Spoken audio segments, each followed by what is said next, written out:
Otekandia, season 1, 2, look at the 3 look at the chance of Otekandia.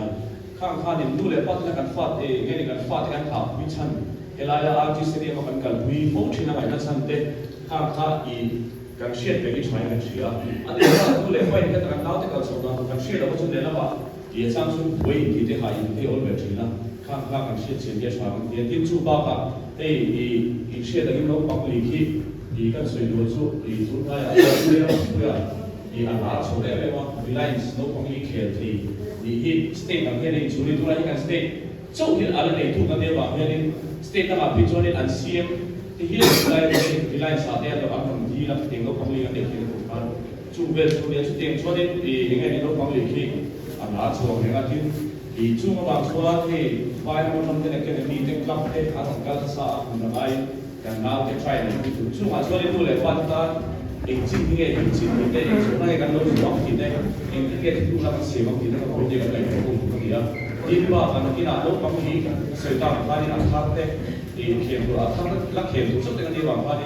di so na kan on kero pang ni tila chung ko so ni so kero so ni kita di WhatsApp pun dia so ni dia ko lo china sian tu kan ni tu la de lo hong lo dia di kanan saya masih ada we dia lokal pun kan salah tu kan now dia kira tu pun semua boleh boleh lah dia itu lo jualan sekali doa so so di support kan andi pun ini pun kan mau di gila kan lo share sekolah nanti lah kan saya semua semua di so tak kan dia pun semua dah boleh pun malu kan so dia betul ni lo gila kan saya masalah dia cuman di kan covid ini jualan kan dia kan di angkat so dia kan mai lah tu mana sih kan kau malu nama saya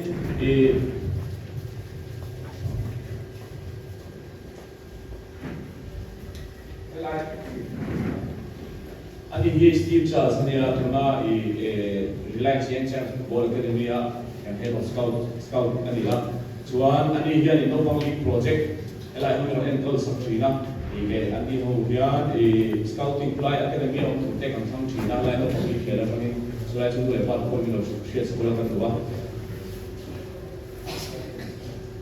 Oh bicara di sini akan dua tu oh.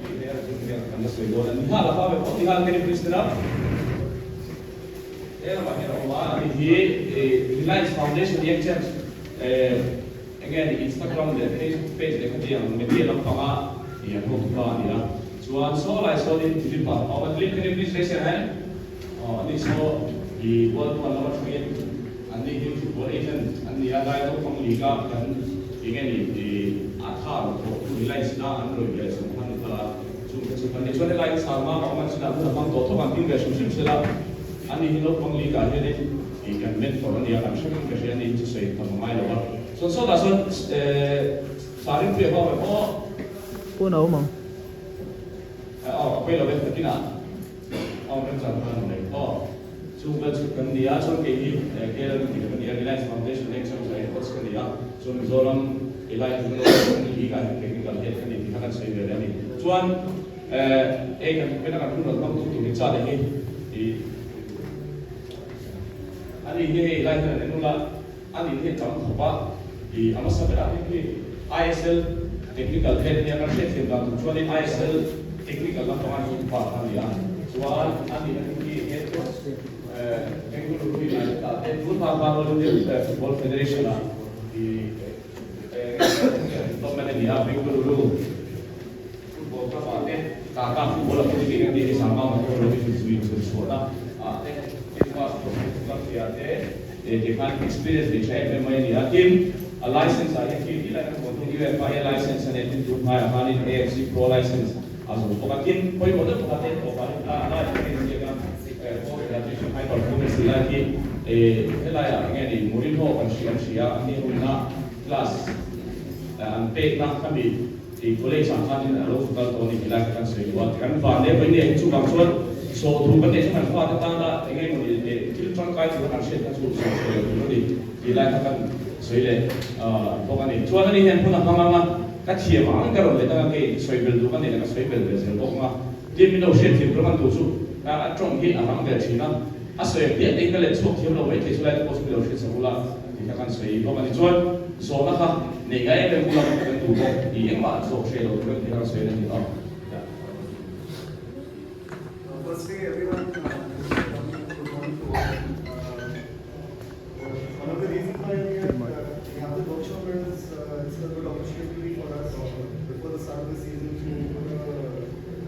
interaction with all the parents because this entire journey and experience that we want to provide to the kids, you all are the biggest stakeholders here. Sila kasi ta ani kan now the kumsom balik melang ke kan di anmania ini engma lati fel 5 kilo kan boy pingai te sulang sundu le pa ke in boy mo sulang sun dia pin dia ko parents meeting te kan bila sana di. So what's the points that we're going to cover today? Firstly is to let you all know how important Mizoram and the MFK is to all of our colleagues, decisions and commitments that we want to make. Second point is to focus on your children, the journey of the prayer. Reliance Foundation kan share di esu mangla je pokon share. Du sen so ni ngai a di private academy den dinga tianga di kalkui te khan ni amaro chung sila ka share kana ni nya ni di ruta Europa ke South America ke sini kan di India ram hi na tinge ram tam thela ka kan tinge ni kan PMB football a ti association nga chuan ni i azun hun so chu lai training bak pe ma hi khel tam hi boi bo i thar hun so ni chu tu na sila ka so kan mi so ram hi atran na sa kan ni ta a so lai chu na kina ko du le pa the a thar ko on ga chu pai so tu ma thu min khel so hau kan tu ma kan ti lo a ko lo ti pa ke ma ro chu i engineering aro i khila tan ka ko lo training lo par ko se do pa a chuan ni kan bu am bu chu che nge chu i ani khel tam ya ni kan training ai na sa ta ke thila chu zo ni ti lai kan i kan working season di kan kal bui chung hen ni ho ko hen chu kan experience ni dilai kha kan soi ter bokani. So this whole loop is something like exams for you all. That is, you will have your government exams, midterm exams, the unit tests and things. So the fact that we are producing these matches every week is a chance for parents to look at how much their kids are progressing. And because of that,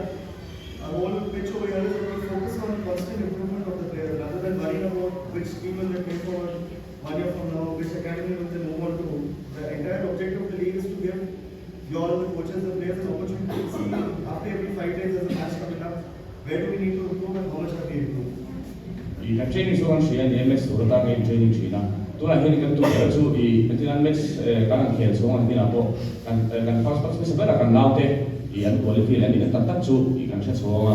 In match in khel hi kan naute en din hula sing en din kan share thela bera ni a. Chu lai chu ke ni puna kan tu bera ni in khel tam ti re hi kan tu ban lai training ka chalo ban tin lo na kina po team chen ka thi an soi china mi ram shin china training kan nei thi box lo ti ka long china amaro training kan nei thi chu cha amaro chu kan lo nei thi lo pon kan fa te na da for team ke role be na ai chu ni I match dia ingen I electric ta ka ni chen ni na sa ta kin pa so ga ni lai ka I tu na ram soi ta bi chu ni a tin ta ni kan soi lo chu na kina no le pa to kon ni she cha lo kan lo chu a bi kin ai zo grass shoot A B and C te Duna ngeni academy and training na ti hani vilo waila helai kan now te anin khela I ngeni ke to chuan rin khel dia chuan a tha to ke ne ni ti la ka sai khel lu ba. So this is just a many of whether you get a 7 years old player or 11 and 12 years old, 15 age group, the objective again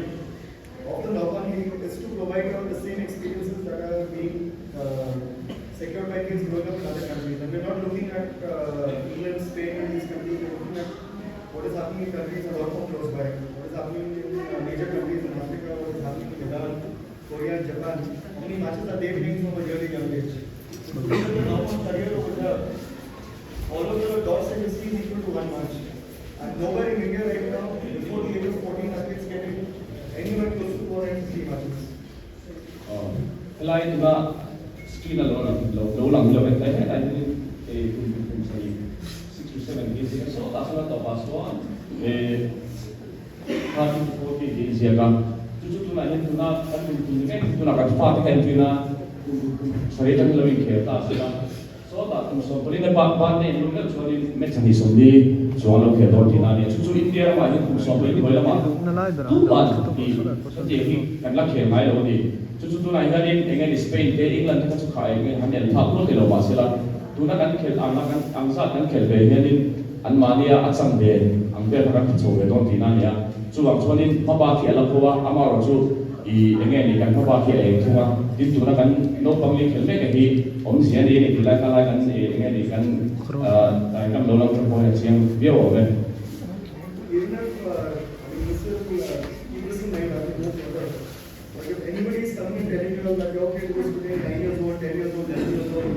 They need to come to Punjab, they need to come to Bengal, service in Manipur. You need to realize that by the 13th and 14th project, there are still 10, 20, almost 200 classes there. So rather than taking the opportunity,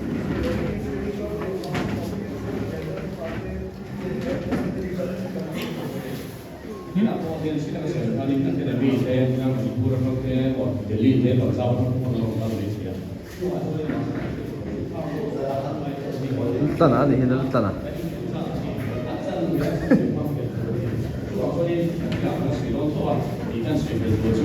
Tuhan lo pagli kelpa, lo pagli so di kulaya ngeni punna lo kulaya lo ngilaya kan kelpi, atma sonan ya satu ke memang di tilan ka di tunas itu bersu dia sudah cuma lepas itu kan dan dulu lo bilang kadu pemain.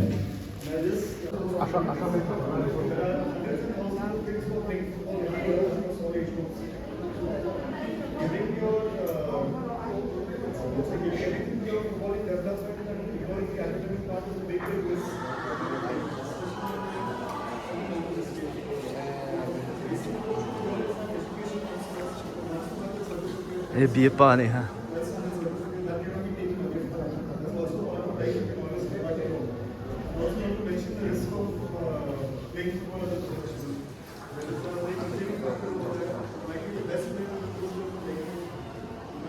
Anh to heavy hi tuna nong pang lithium ni lo se bi lai som he don ti lo se kan ka tu pa hi tian hian a kal ga ring lo re re I nuam ti ve ma se no pan ti ka chama kal thi ki ra chama bol lo man ya bol pe nuam ti sim sim ti ani ama ro chu an tan ko ngai hong don lo re re ti anga ri lai som na anon ti awam hian ti hi then ve to ani a tin ana tu na hianin kum sari vel mi kan kal ti le boka tu misal sa tu alibira atete kumnga pinma tangin ikan kaltira an si sel na ko ngate an tuwa kai an brain at chan na ko ngate an taksa le engkim maya hianin ma kan son te tin ke mani lu le pa pi le pu te chuan ti dan tak po kan thiam lo ba ai zon na te sport du kalti na feel te kan nei lo ba ma se in hei tu na thế nhưng nó có gì có ổn cho anh ta cái thật không rất thì anh ta là hiện như exercise ta muốn trả cái tiền thì tôi nói lại là thì luyện tập để mà anh sẽ biết là nó có tết để bộ thế cô ạ thì anh thì ắt là chỉ được mai rồi những gì không có một chút lâu thì là đi một hồi thì cái mà đi nào à cho nên thì họ là hồi chính anh đi đầu cái gì hiện thì anh làm một cái gì anh mà tắm cái gì em mà hết đã sang đâu hẳn trên khéo lồng mà thì là mình xin người công ăn rồi số nào cho nên thì hết tụi nào với lại sau mình nấu bằng đi football là một hoạt động cái đi chung của những cái số bearing cái gì với lại hàng số cái xe đồ bốc cho anh tin hay anh em muốn nuôi lệ pa hàng cổ không meeting anh đi mà hàng cổ không anh đi đến này hàng cảnh ngay quay một chỉ là gì cảnh sự ngay lồng về không à anh em muốn ăn nấu sôi anh lâu sôi thì anh lâu sôi sim chứ mà liền mọi em có lâu sôi rồi xem thì anh thấy rất là cảnh đảm phát cho anh sụt ngay lồng về chú vàng cho anh để là máy cho bát thiên thiên của lồng thú cái sôi hẹn với in hun thì anh hun thì cảnh mặn là vậy mà sẽ cái thì cảnh lồng thì cảnh tu cảnh pha thế football là thì má cảnh làm là tụi này anh lâu quyết định là tụi ra kan ser song na tura man ruwa ani zen ani lu le pa kan sen song na pi le ko kan sen song la ke man ruwa ani heng te hi lai pan man na song chi na ni pi kha voi ni ha kan soi te du ko ka min kong thu na kan soi mai tu ko ti thu ni ka ti lo ti thu ni phak mai lo se ti lo ne Go thut. Soi thut kha poi mo. On the spot. Thiam phum mai.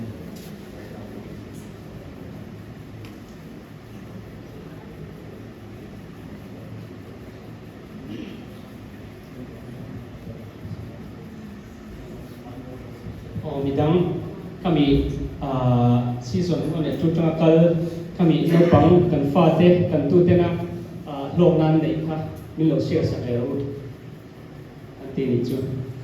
experience with him zo kana thong memo anh là hay các thủ phạm bốc xoay để cho nó spend sa là chu vài chip anh sa so ka han ka le chu an zin ani chu an chu shuai tha an huna an khen tira training den lo ya ulu takin he eng mo pui tak tak ten kan twal puya khati am khan an tira an lo so he ma AC noi pe a bas eng kim an kwal pui la to ani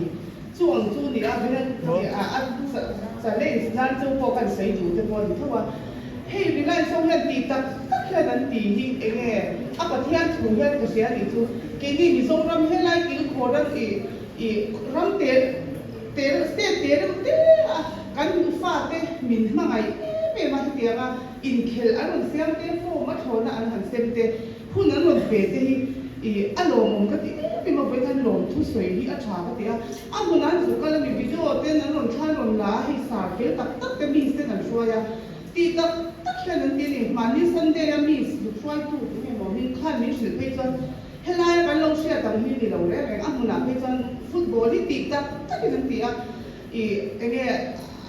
an a sila ni khulai huna mumbai an ti na huna pe chon iti tak tak hian an ti mi zo na ma kan lo na tin na sa lo zo kan ni an ti a khatiang khanin i voina ha ke hi ho kan fa te kan tu te kan fil the kan no mi lo mum ka ti a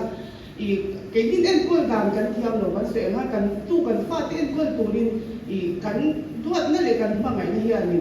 en kol po kan thiam lo le ke ni ang wa pi chuan ma se hen mun kong di khi min kong mu tu ni hian ka se a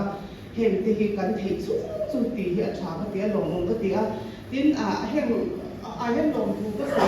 pia la mai helai mi zo ram sa he kan sar ma te ho te a sa bi kan sar de ka te ho te an nu pui fana wan chung kwa ko en kol man lo khopin kan tu kan fa te tan hian an tha an tho ani i an thei to kin an fil lo te an that lo ten nawa tu na no bang kan tu te an kem na huna ko sai ram an ke ma ko ei tu tha muthun bi thon khoi hun bi pathian biak nen a devotion hun nen ulu takin an kol ni ina kan en kol ai tha ina en kol ke kan ni helai mi zo ram kan en ne fe swai tu te le rai kan kan mu tu te tu na bo ina kan sa lo kal te ho te ko i lom thu soi hi ka du te me ma i ke nin kan ngai tho kan jin phak ba ki i min en kol tha sa kan ni ti hi ka soi do zir lai an han soi am khan zir lai ke an klap fual an klap mi men lau me ma i thei to i enge an chung ko din hun ro se chung hian min min ngai to azui ni i kha voi ni han kan se to pok chewa miron ko ta ka chuan in kan tan san sa tha em ma haya ten ne trai le turin enge mo academy na ron ti te hin tin an han soyam khan ke kan it lo ve kho ba i no bang te de lung leng tak tak le khwar tak tak in zu kuma nu le pa thazar ho ya bi lo in khel hun ko helai an nei tem so in zu kuma ni i an be dong pe ma chen pe tu suai na la ma ten kala nu le pa ma ngai lo na te mo be ton na ten lu da ni no bang te te he hi voi na nu le pa voi na local khom te han mi zong ram he tia thei to pa kan lo active pui han kan thei to kan lo choi han i an tung ko ma tan le an ma kwa ze la tan han i a tha em a to em ba ni ti kha kan sei di le lu ni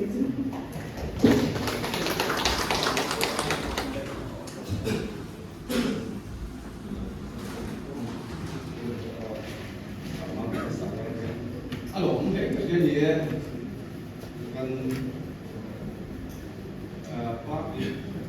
bác thì là một tuần là ai cũng có bác vì này sao mình xiên thì có qua được ăn này thì nu lệ bác thì hiện support thì để là anh hút lá là cái khăn hàng ống để tạo ra chua đi chả cũng để một cái như là anh qua tên hoàn thì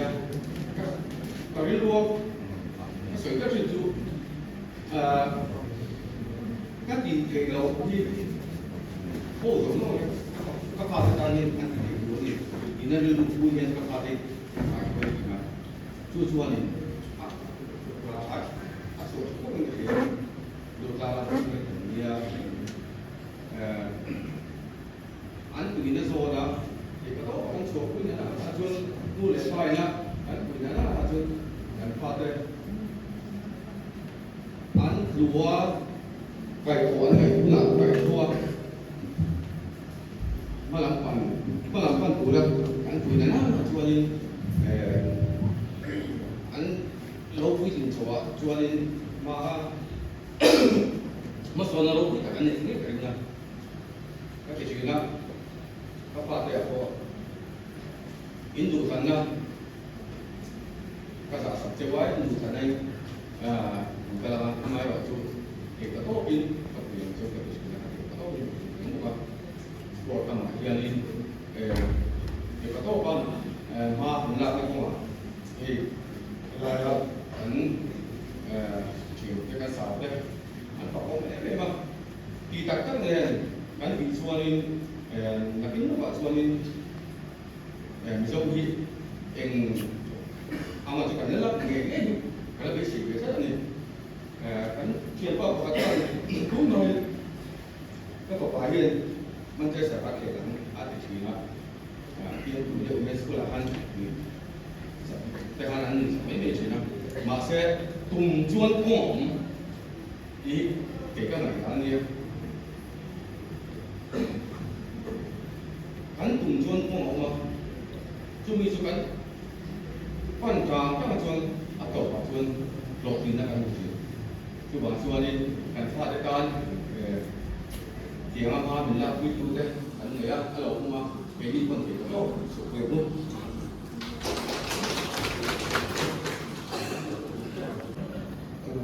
volleyball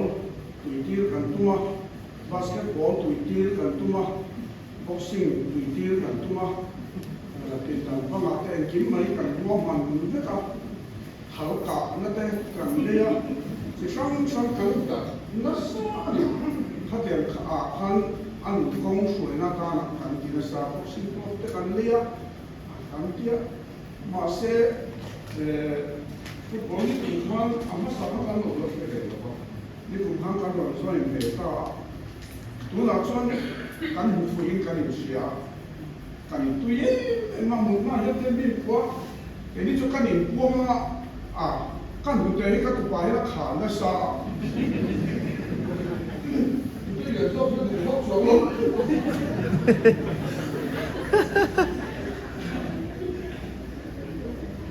หมุนหน้าก็Hãy subscribe cho kênh Ghiền Mì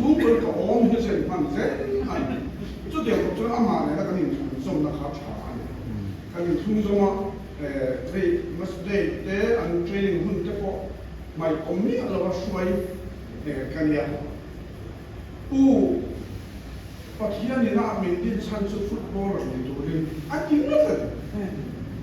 không bỏ lỡ những video hấp dẫn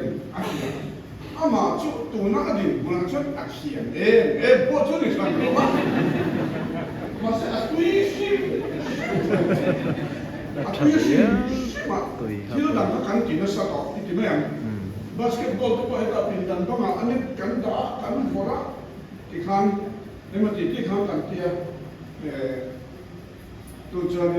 kan fu in kan in sia tu na hi chun thi me lo ma se style sang hi ingwati hi an chan suka YouTube an point football in ta Ronaldo ke hoa hilwi ta tak ni ka ame chua kan be chua ani ta ani kha ba kha ani ho sa kan lo ma ni kan su su ni hil bu fu mu chua kin kan ni sia kan hin long tak je kan lo ma ko ba ni ka thum ni chu kan si ni ro na de te ko hiện cái hình in theo thằng chú có những chỗ cái em bị lính đó cả bình đẳng có ai hiện thì hay nói chuyện chuyện để dùng dùng để đi chuyện dùng để cái kia có cái bộ cả lớp mất sổ chú nó là cái ruộng rồi nó nấu kịp về nó làm chắp bia nữa cái thứ sợi là nó chắp bia cái thứ đi bỏ chui khác gì của nó đi sáng do mấy chuyện chuyện cái chuyện đó chuyện niệm được cái chuyện à lấy số đấy mà khu thiên về cái chuyện đó chuyện tham gì cái gì bỏ là tham cái gì cái đi là gì thôi cái gì cái số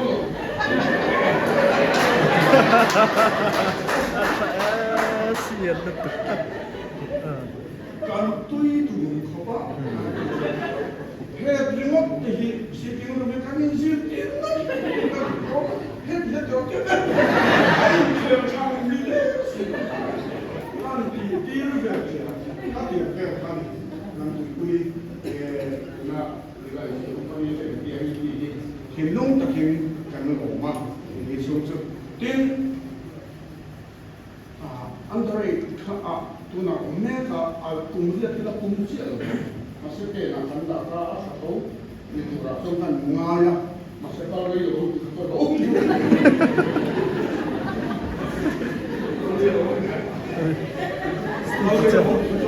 Steve Makati email le me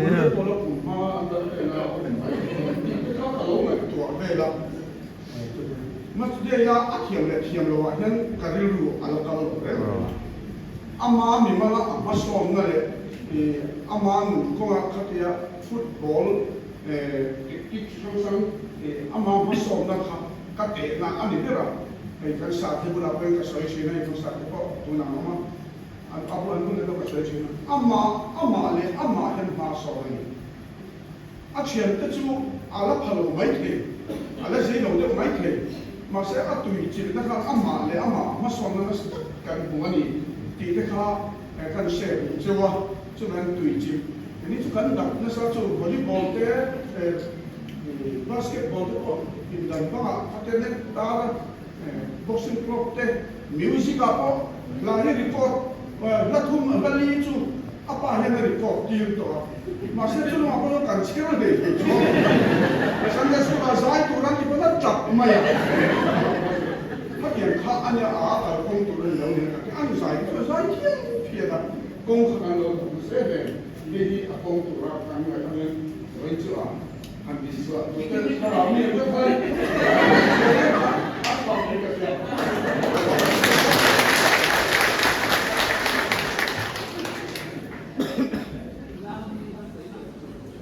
Chúng ta phải là sợi sầu thế làข้างบ้านพานิกันใส่เบลลุชุเนี่ยอารมณ์ลำพังพานังเสียเกี่ยบ่เห็นที่ส่วนที่ดิลกันงาโดนมันว่าพวกมันเสีย